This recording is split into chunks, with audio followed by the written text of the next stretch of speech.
All right, heading to Horseshoe for the 12-15 multi-table tournament, $200 buy-in. It is really foggy out. Check out all the fog. The visibility is like a quarter mile, so I think there'll be a good showing today. All the NFL football playoff games are on too. It should be fun to watch in the background. And got a good feeling about today. Last time I played in this tournament, I finished in 12th place and I cashed. The top 15 had cashed and I finished in 12th, so really good. And we'll do some filming, here and there, see what we can pick up.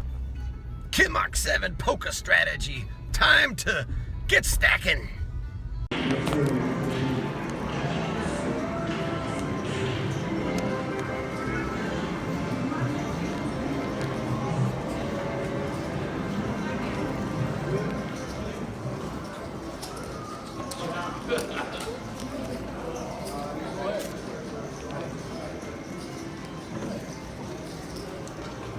$125.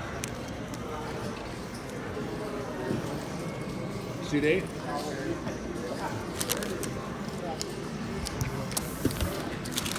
Thank you.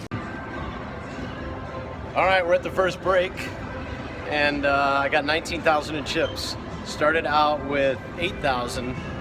I did have to rebuy, but after I fired my second bullet and came back to the table, there was some sort of persona and stuff that I was playing really loose and shit, and I flopped 2 pair, king 5, and I raised, and the guy re-raised jammed on me, and I took all his chips. He took 8,000 in chips and sent him back to the cage. So just like that, I got a nice stack here, 19,000 after the first break. The levels in this tournament are about 30 minutes. So I thought I'd show you some of the Wall of Fame here at Horseshoe. I think you recognize these folks. Who else can I show you? Yeah. This is my favorite part of the Horseshoe Hammond. And I don't know why Andrew didn't film this when he was here. Maybe he didn't come up these steps. But this Wall of Fame is just fantastic. So, Doyle Brunson, Johnny Moss, Amarillo Slim, and Benny Binion. All right, we'll check back after the second break. Assuming I'm still in the tournament, there's about 60 players, and hoping to cash. That's all I could do. But that king 5 flopping 2 pair really paid off. Oh, what did he have? He had ace king, and on the flop was on the flop was king 5 and then like a 7.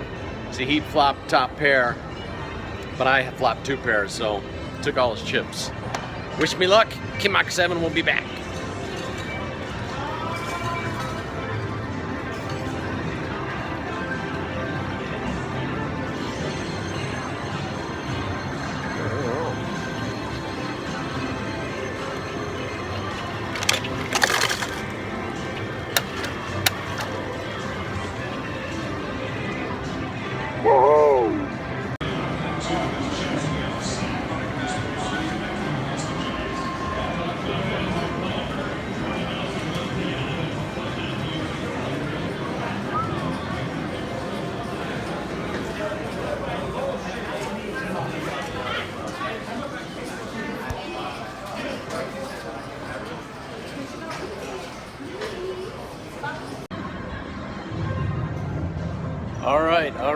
All right. It's after the second break, and we're doing really good. There's 25 players left out of 75 entries, and I'm in about 10th place. Chip stacks, a little over 30,000. The average chip stack's about 26,000. The big hand was got quad deuces against a guy who is chasing a straight. That's just the perfect scenario right there. So I got 10,000 off of him in that one hand. What other big hands were there? That was the biggie, Gonna play those pocket pairs. I did not raise it out of the, I don't remember position. I think I was in the big blind. I just called, snap called. It's called, you know, the flop was 7, 6, 10 at Rainbow, and then the turn card was a deuce, so I hit a set, and he bet out 3,000 on the turn. So I called with my set, and I hit another deuce on the river and got quads, and he bet out another 3,000. I did a really long pause, maybe too long, but I was trying to get value out of it. I bet out, re-raised him 7,000, and he folded. But we're sitting really, really good. There's $4,300 first place prize in this tournament. So that's our goal.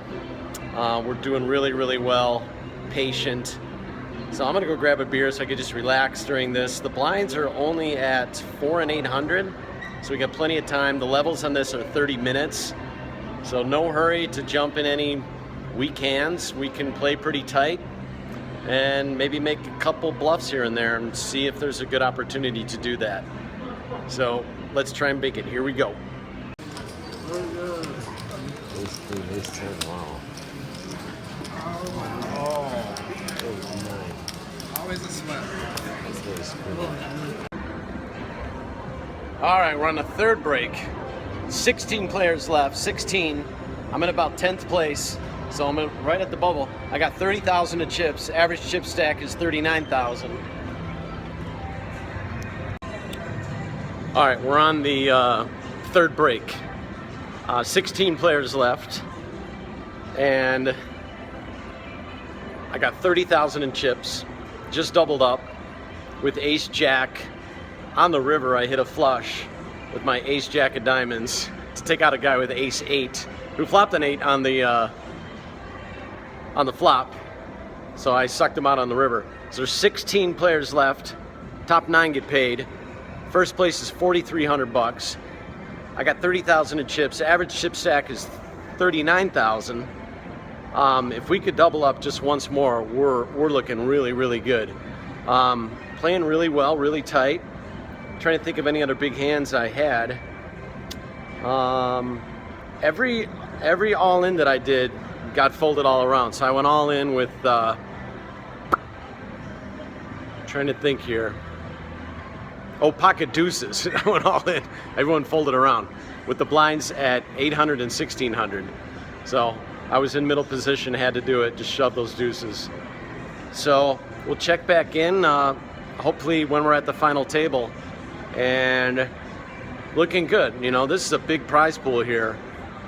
9th place plays about 500, 8th place plays about 600, so on and so on. But first place pays 4,300 bucks, and we're looking to get it. So back to the action.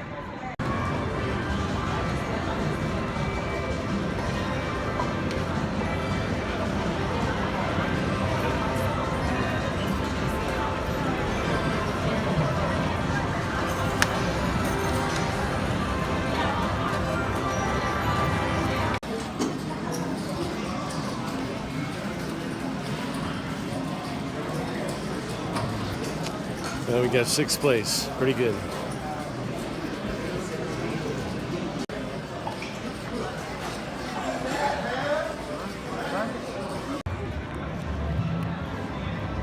All right, we're on another break. Down to 7 players. And I'm in 7th place, and there's 7 of us left. So actually, I'm in 6th place. There's 7 of us left.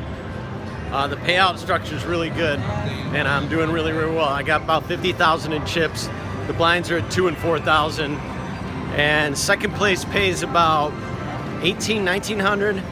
3rd place pays about 1,100, and so on and so on. So I'm already guaranteed 600, 700, and looking really good. And we're gonna get in there and try and win it. Come on, 7 poker strategy. Alrighty. We've got very good news.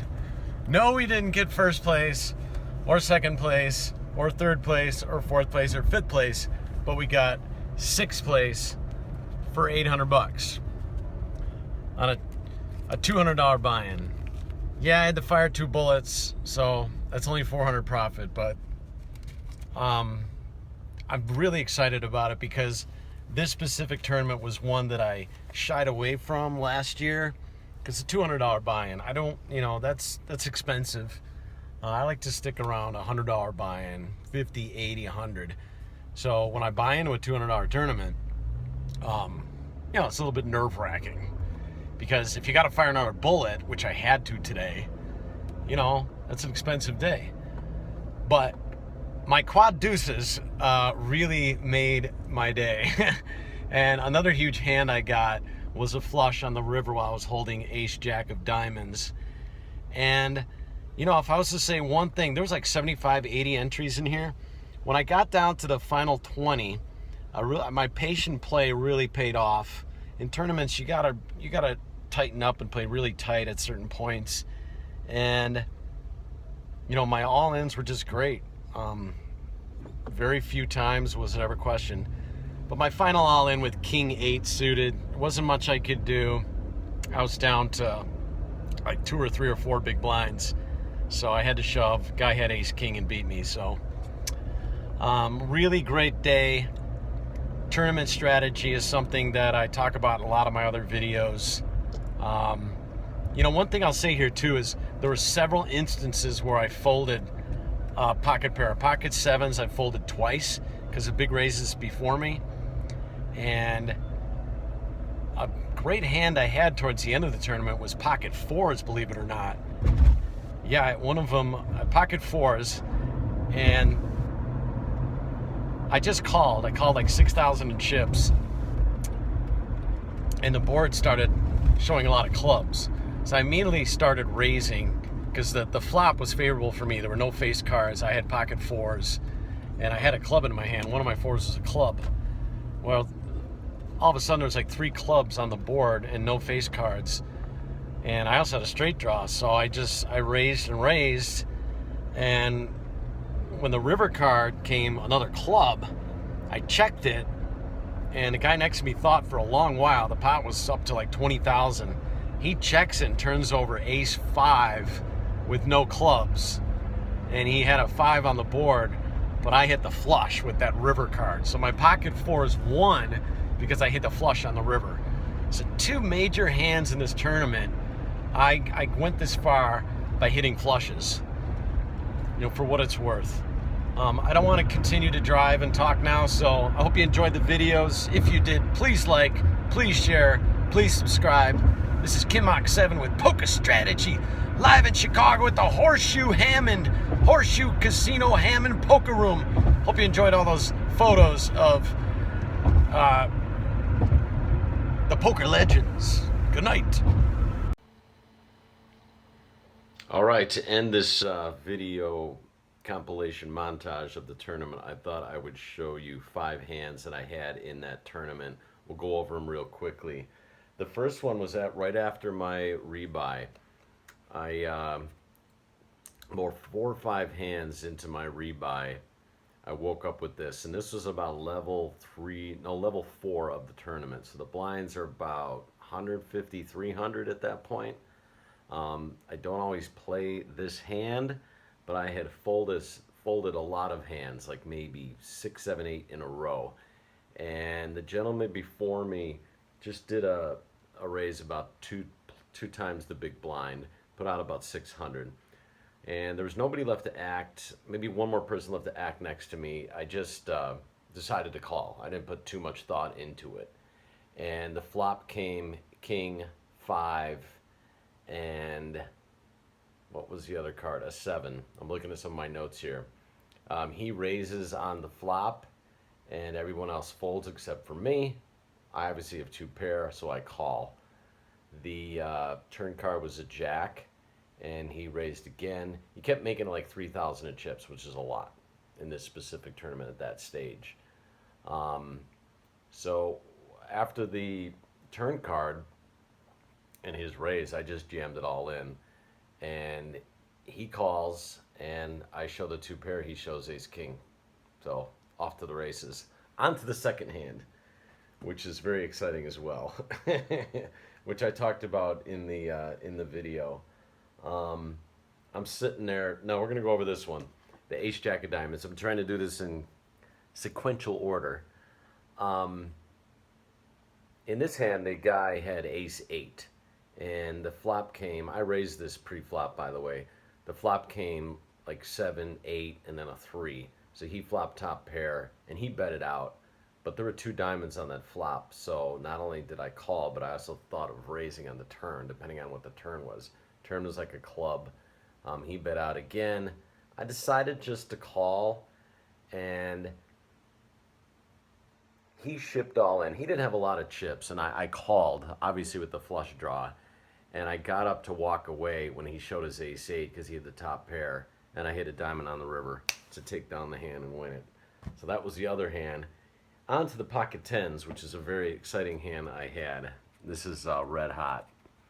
I raised pre-flop. People had, folded after I did that. And I got a couple callers, which I was happy about. And the flop came queen, jack 10. And the guy next to me raised right away. And I'm like, interesting, considering I just flopped a set. So I called his raise. And the flop was queen, jack 10. The turn card came a king. I'm like thinking, all right, he's got a straight. I just put him on a straight right away. Well, he jammed all in. I just snap called, and the river card came a jack. And I asked for it. I asked to pair the board. The moment I said pair the board, bam, a jack came on the river to give me the full house. 10, 10, 10, jack, jack. That hand really sent me off to the races as well. On to the other hand, my pocket fours I woke up with was very, very exciting. This is a really interesting hand because, I played it very, very cautiously. It's only pocket four. I did not raise this pre-flop. I just flat called whatever was going on ahead of me. But the flop came 3, 5, 7, and there was 2 clubs on that flop. I had a club in my hand. I was actually happy about the flop of 3, 5, 7 because I'm putting him on the ace or something, my villain here. Well, he bets out right away. Turn card comes in 8, which was a club. There's another club going on. There's 3 clubs on the board at this point. He bets out again. I still think he's bluffing with nothing. I just elect to call. And the river card shows another club, and he checks. I check, and I immediately turn over the pocket fours and say I got a club as well for the flush. He shows ace 5. He had no clubs in his hand. So he was betting all the way down the river with his pair of 5s with his ace kicker. And, the flush on the river, the club on the river slowed him down, and he knew he was crushed. And I showed him the pocket 4s. That hand was just absolutely fantastic. I could not have been more happy. But the hand of the day was the pocket deuces, which I flat called pre-flop on this. I did not raise in that. I don't know what my villain had, but the flop came ace 7, 4, and he bet out. Obviously, I put him on an ace. I decided to call at least for one turn to see what the turn card came. Bam, the turn was a deuce to give me 3 of a kind, and I was very, very excited. He bet out again. This guy I play with pretty regularly. No, this was a different guy. I'd never played with him before. He had a hoodie on and his glasses on. And he bet out again, and I called, and the river card came another deuce to give me quads. And I talked about that earlier in this video. And he bet out again 3,000. He kept betting 3,000 in chips. And I did a big long stall. I eventually raised him to 7,000, and he folded. So those are the 5 hands I wanted to cover. Really proud of my performance in that tournament. Hope you learned anything. If you please like, please share, please subscribe, please comment below. I'd love to get some feedback from you. Tournament strategy is my main focus. Cash games is not, but I do talk about a lot of cash game strategy in some of my videos here. So thank you for watching, and hope you enjoyed. This is Kim Ox 7. Booyah!